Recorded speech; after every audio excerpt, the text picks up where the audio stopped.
आज ये सुनकर कितना आश्चर्य लगता है कि एक फिल्म कलाकार को मिलने के लिए, उसे देखने के लिए लड़कियां अपने बालकनी से कूद जाती थी। मैं बात कर रहा हूँ बॉलीवुड के एवरग्रीन एक्टर देव आनंद साहब की। हो तुम या कोई हकीकत।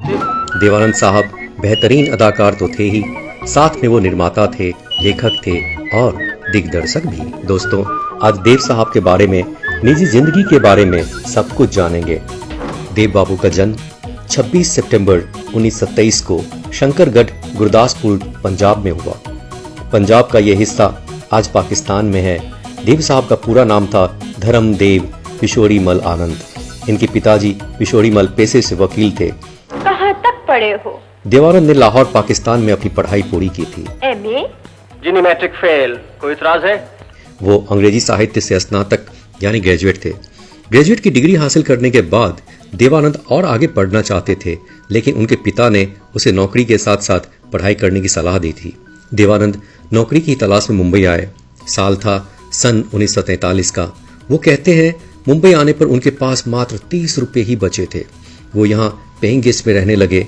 उनके साथ उस कमरे में और 3 लोग रहते थे। मुंबई आने पर उन्होंने सबसे पहले घर के खर्च के लिए मिलिट्री सेंसर ऑफिस में 160 रुपये महीने पर क्लर्क की नौकरी कर ली। उनका काम था मिलिट्री वालों को चिट्ठी पढ़कर सुनाना। तब किसी ने सोचा भी नहीं होगा ये चिट्ठी पढ़ाने वाला नौजवान आगे चलकर इतिहास रच देगा। दिल का भंवर करे पुकार, प्यार का। देवानंद साहब थे तो दुबले पतले, लेकिन दिखने में बहुत ही खूबसूरत थे। वो नौकरी के साथ साथ अपने बड़े भाई चेतन आनंद के साथ भारतीय जननाट्य संघ इप्टा में भी नाटक में काम करने जाया करते थे। उन्होंने इप्टा के कई नाटकों में छोटे छोटे किरदार भी निभाए और एक दिन उनकी कड़ी मेहनत और किस्मत रंग लाई। प्रभात टॉकीज उस दौर की एक जानी मानी फिल्म बनाने वाली कंपनी थी। प्रभात टॉकीज ने उन्हें अपनी अगली फिल्म हम एक हैं में बतौर कलाकार काम करने के लिए ऑफर दी। फिल्म हम एक हैं 1946 में बनकर रिलीज हुई। मैं भी जब छोटा था मेरे माँ बाप कोई नहीं थे। तुम्हारी तरह ताड़ी पीता था, चोरी करता था, सब खराब काम किया करता था।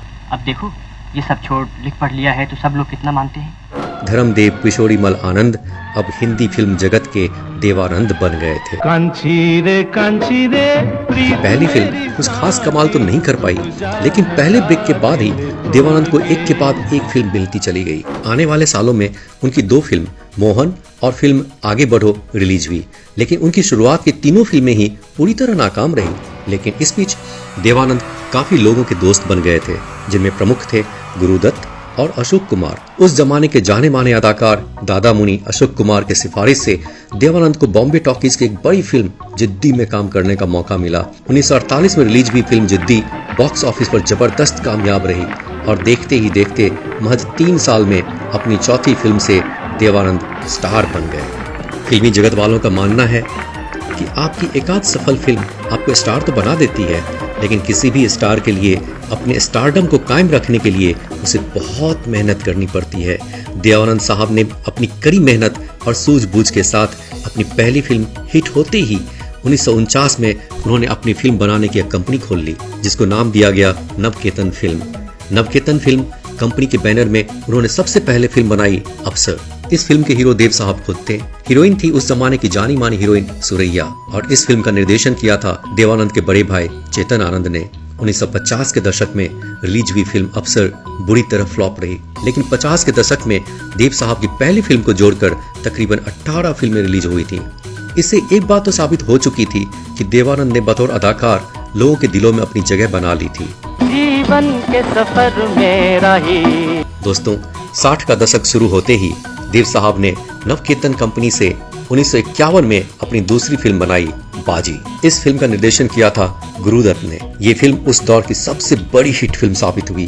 1951 से 1960 तक देव साहब की एक के बाद एक 40 फिल्में रिलीज हुई। 10 सालों में 40 फिल्में किसी भी अदाकार के लिए एक बहुत बड़ी बात थी।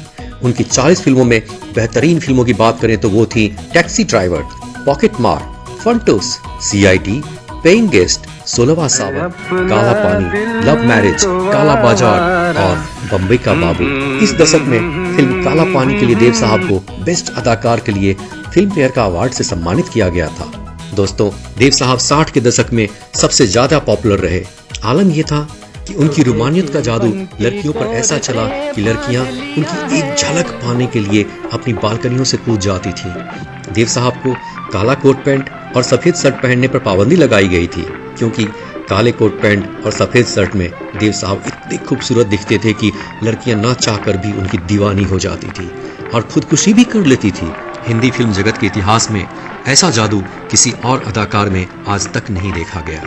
दोस्तों, बात देव साहब की खूबसूरती की चली है तो आपको बता दूं, देव साहब पर तो दुनिया भर की लड़कियां मरती थीं, लेकिन देवानंद प्यार करते थे उस जमाने की जानी मानी अदाकारा सुरैया को। ओहो, तुम तो बिल्कुल बदल गई हो रानी। मैं तो नहीं बदली, आपकी नजर बदल गई होगी। सुरैया और देवानंद ने एक साथ दर्जनों फिल्मों में काम किया। उनकी जोड़ी काफी हिट साबित हुई थी।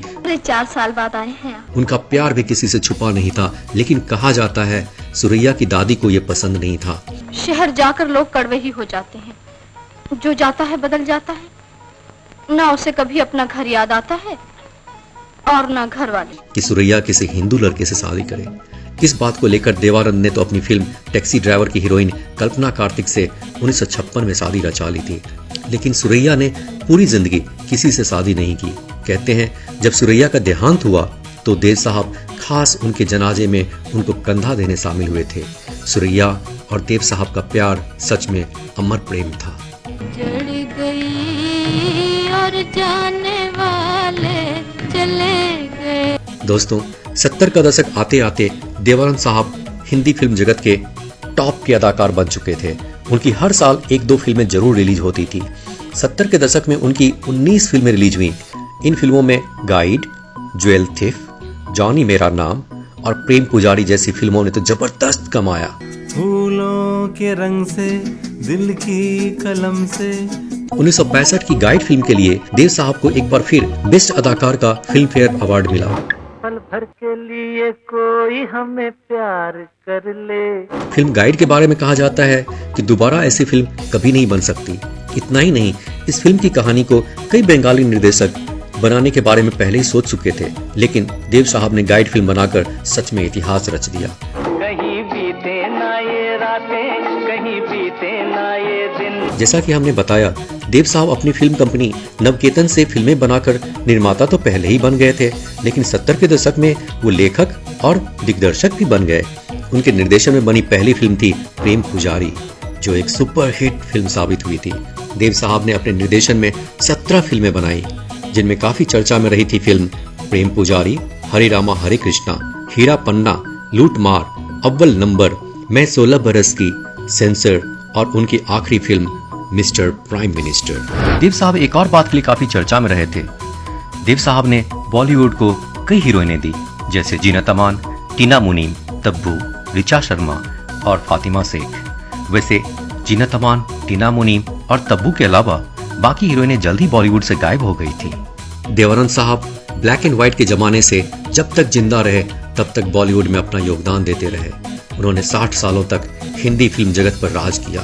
तकरीबन 112 जितनी फिल्में उनकी रिलीज हुई थी। उनके हाथ पांव जब तक काम कर रहे थे उन्होंने फिल्में बनाई। उनके इसी जज्बे को देखते हुए भारत सरकार ने उन्हें पद्म भूषण सम्मान से सम्मानित किया और हिंदी फिल्म जगत ने उन्हें दादा साहब फाल्के अवार्ड से नवाजा। देव साहब हिंदी फिल्म जगत के वो पहले अदाकार थे जिन्होंने 1977 के वक्त भारत में मौजूदा सरकार द्वारा इमरजेंसी लागू करने पर देव साहब ने अपनी एक राजनीतिक पार्टी का गठन किया था, जिसका नाम था नेशनल पार्टी ऑफ इंडिया। ये अलग बात है कि उनकी ये पार्टी चंद सालों में बंद हो गई थी। देवानंद साहब अपने चाहने वाले को निराश नहीं करना चाहते थे, इसलिए अपनी बीमारी को लेकर उसका इलाज करवाने वो लंदन चले गए और वहीं 3 दिसंबर 2011 को 88 साल की उम्र में वो हम सभी को छोड़कर इस दुनिया से हमेशा के लिए अलविदा हो गए। लेकिन एवरग्रीन देवानंद साहब हमारे दिलों में एवर जिंदा रहेंगे। दोस्तों, हमारे वीडियो को इसी तरह देखते रहिए, लाइक करते रहिए। Thank you very much. Take care. Bye bye दोस्तों।